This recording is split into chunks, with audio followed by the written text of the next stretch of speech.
We just got out of seeing Paranormal Activity 3, the third entry in the Paranormal Activity series. They decided to go the prequel route yet again. Just so people know, this isn't a spoiler, but just so people know, there is no continuation of the present story, like there was at the end of the second one. So this is just straightforward, completely prequel. I'm here with Dan the man. So we both, I think, had really, really high expectations going into this thing. And I have to say that it was actually really bad. It sucked, as a matter of fact. It was really bad. I think we consider both of us die-hard fans of this franchise. For sure, yeah. And I was really, really disappointed. What I think made the first one and the second one work so well is that you had a main course. It was a haunted house story. That was at its core, it was a haunted house story. And this one, they veer way off the main course, and they go off into, it goes from being, okay, this seems like it could happen to anybody at any time. It goes from that to being like, all right, this could never happen. This could only happen in the movies. So that's where I think it failed. So in my opinion, it was really bad. What did you think of it, Daniel? In my opinion, it was really bad. It didn't have any continuation. You remember at the end of the last Paranormal Activity, Hunter was missing. And, we don't get any more story on that. So Hunter's gone. Then we go flying all the way back to the beginning. The scare tactics was a split in the center between some actually good effects versus some really stupid startle screamer bullshit that you see in movies like The Unborn, which Matt can tell you was the worst movie of 2010. Why do you have to go back to The Unborn? You gotta go back to that pile of horseradish. Because The Unborn is the standard for terrible horror films. Of course it sucked. Next to The Haunting in Connecticut. It was a high-budget Hollywood piece of horseradish. It didn't have the indie feel. It didn't have the low-budget indie feel that the first... Even the second one had the similar feel that the first one did. But this one just felt like... almost like they're getting, too cocky. Like they feel like now that they've had 2 successful sequels, they feel like they can do no wrong. They go so far off course in being that it's a prequel. After this, I can't go back and rewatch the first 2 movies, because all I'll be thinking about is, this movie, and because they just go way off. It's the whole thing was, up until this point, has been a good haunted house ghost story, and they just completely turn it upside down and just go way off course. It's spoiler time, so if you haven't seen the movie, we'd ask if you please would, turn off the video, go out and watch it if you have, strong enough gut for it, and come back and watch the rest. So we're going to give you 5 seconds to go. Go! The ending was the worst part of this movie. Up until the ending, I thought it was pretty good, Decent. Yeah, there was some good stuff in it, and, but right until, if you want to know the ending of the movie, watch The Last Exorcism.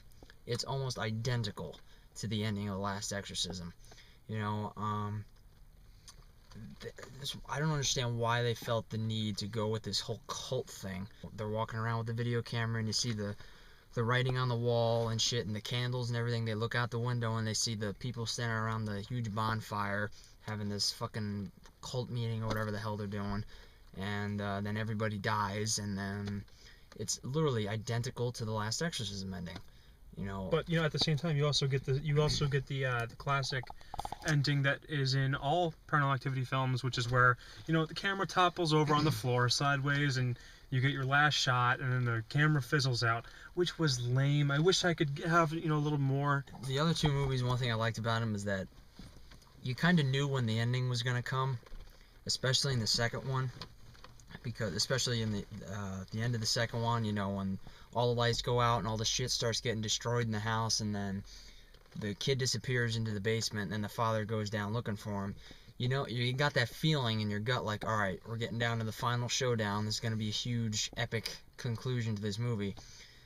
But this third movie, it was just there. It was the ending the people die, then that's it. Then the movie just ends just like that. And not to mention the crowd. I mean, Yeah. I mean, you can tell a lot of the quality of a movie by listening to the crowd at the end.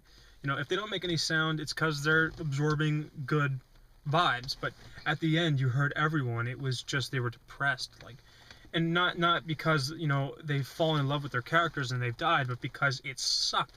It just kind of fell off a cliff. The person behind all this also happens to be their grandmother, Which is, just asinine. Yeah, the mother of the woman, the mother of the mother who gets killed. They're making a sequel to The Last Exorcism. You can find out what happens there. It's the same fucking story pretty much. What you did have, even though it didn't outweigh the pop-out scary, stuff that feeds the teenage girls, some of the scare tactics, like, still speaking in spoilers, how Katie or her sister gets pulled off the ground by her hair, looked incredible. It looked genius, and it looked very realistic and scary. The dining room, all of the furniture, when the camera pans away, it comes back down. All the furniture is on the ceiling and it falls down. Even though it sounds kind of goofy, it probably took a lot of, It was done well. It was done very well, and it was very realistic and very convincing and quite scary. They took an oscillating fan, and if you saw the movie, you know how just fucking obnoxious it was. Oh, well, I didn't think it was obnoxious. I thought it was genius. You thought it was genius? Yes. All right. Well, this is me and Matt. This is our very first Discord, because I thought it was, even though they objectively, recreated. Well, because it was going so slow, and when it would go away, you're like, I know, you're like waiting for something to be right in front of it when it panned back. But that's just the problem, though. They set themselves up for more of this stupid pop-out bullshit. I mean, and Wow. they literally made it so, even when an actor couldn't be there to move the camera, they were still doing that dumb thing where they turn corners. I will say that one thing, they did a great job with the houses and shit, because they built the house in a way that, they built the house in a way that the corners and shit in the house, it's almost like when they're walking around, it's like something could be hiding behind every corner, so you're like kind of feeling tense, whenever someone's walking through the house. And I would say the one problem was that, all the tension that you feel and the suspense, you're like waiting for something to happen. You're not waiting for something to happen because you're creeped out by the atmosphere.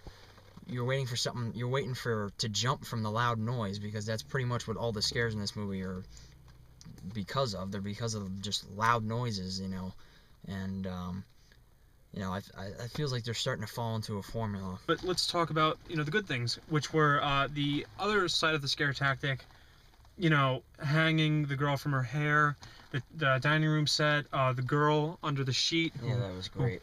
Just poofs away. I mean, if you gave me a camera, I wouldn't know how to recreate that stuff. And it was very authentic. I mean, that's excellent. The acting was, especially in the kids, maybe not so much the adults, but the kids was, just fantastic. I didn't think that little kids could act that well. Oh, pass or fail? Fail because the bad does not outweigh the good. All right. And would you go to see Paranormal Activity 4? I wouldn't pay $9 for it. Would you go on? Oh, if you did go to see the movies, would you see it on opening night? Would you make the effort to see it on opening night? It's no longer a priority. It was. Yeah, I would agree. They killed my interest in the story. The story is stupid now. It's cliche, and it's been done. So they killed any originality that the movie had. So, as you know, fail for me, fail for him. And that is our review of Paranormal Activity 3. Damn shame. It is a damn shame.